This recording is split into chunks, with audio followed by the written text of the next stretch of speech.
Let's focus on Embassy Office Parks REIT. Their Q1 FY21 operational update. The Mindspace REIT files for an IPO. Lots of talking points. Let's welcome on board then Mike Holland, the CEO at Embassy Office Parks REIT, joining in on the show right now. Mike, hi, good morning. With the recent update on the rental collections, appears as though most of the payments have come in for you. What were the pockets of worry though?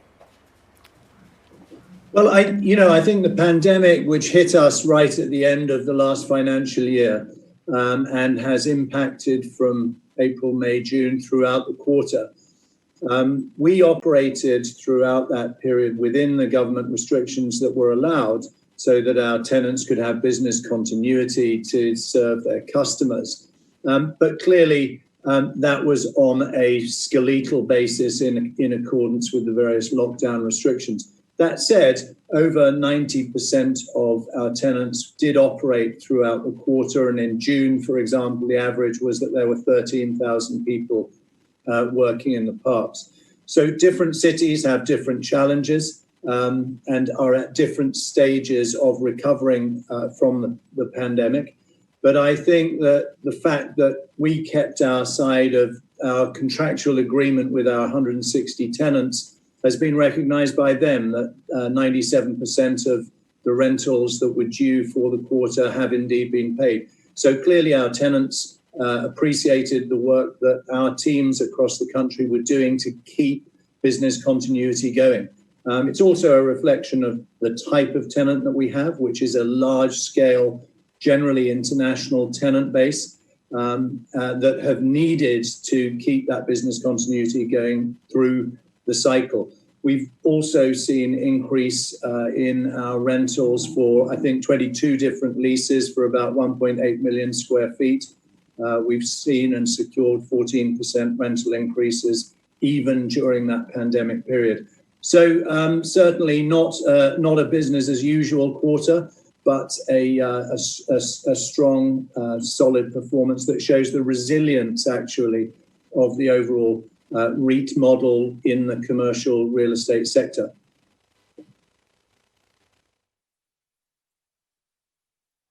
Sure. Going forward, though, are there renegotiations which you suspect would take place, or are they already taking place with regards to tenants? Because, buzz of new tenants opting out, especially in the IT sector. Can you clarify if there are any large exits from your portfolio at all?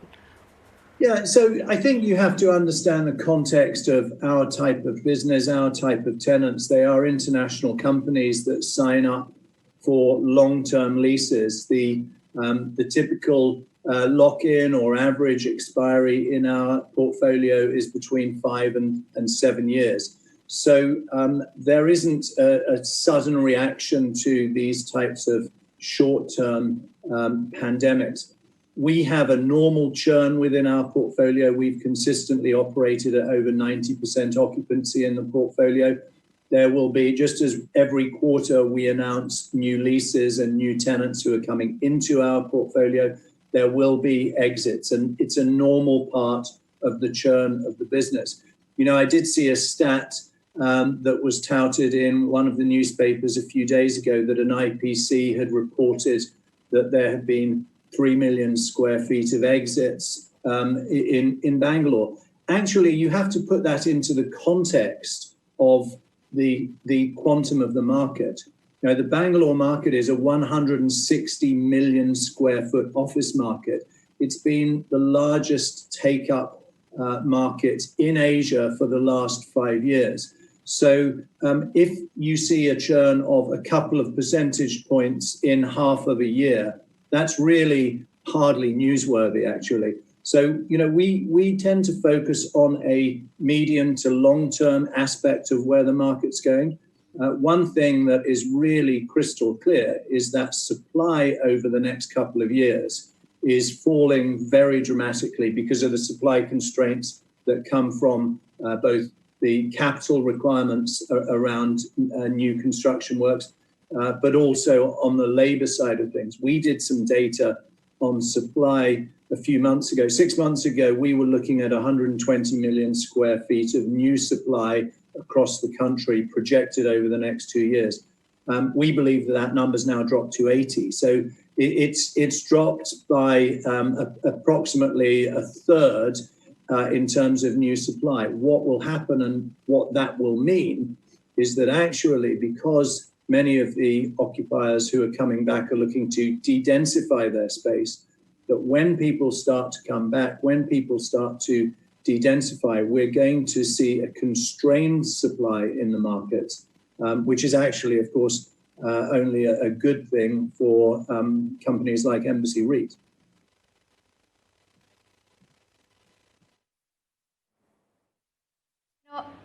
In this COVID time, we have seen the impact on the high-grade office space.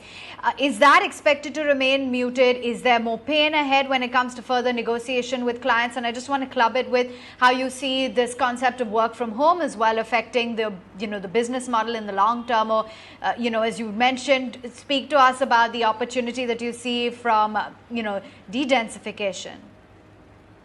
Yeah, so there's been a lot of discussion about the whole work from home element and how that impacts the office business. I think it's really important to distinguish the typical office business in India from the way in which Europe and North America may look at that. The demographic, the scale that we're looking at, the type of activities that are done here in India are very different from the typical core office market in Europe and in the US, which tends to be downtown, front office type of space. We've got over 1,250 global capability centers here in India supporting international businesses all around the world. That's a very different type of office space, type of user.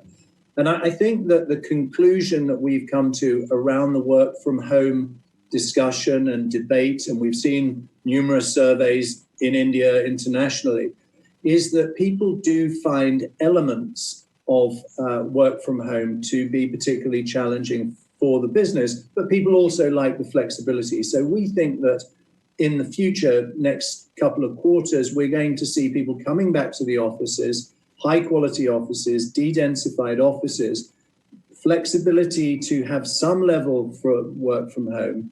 The challenges around the physical elements of work from home are well documented. The issues about digital challenges at home, particularly around issues of privacy, which is very important for the international customer base.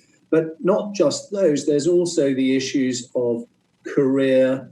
How do you build the business culture? How do you create an environment of learning for your young staff and young demographic? I mean, one of the beauties of working in Asia for 20 years is to work with people who have this I call it the yearning for learning that the young generation have in Asia and in India in particular. It's very hard to get that in a work from home environment. So we see the office moving to be the core central space that people will work at in a number of days a week, for example, that will be the base, and that there will be for certain roles, there will be a flexibility to be able to work either from home or from other satellite offices. But fundamentally, again, we see that as working and moving office demand towards the type of office provider that can demonstrate the safety and security aspects, which are clearly going to become super important going forward as people Right, Mike, I'm afraid we're going to have to leave it there. It's been a pleasure having you on board. Thanks much for giving us a better understanding as to what has been the impact on the rental collections as well as outlook for Embassy REITs at a time when we are seeing this work from home model as well as what the outlook is in the rental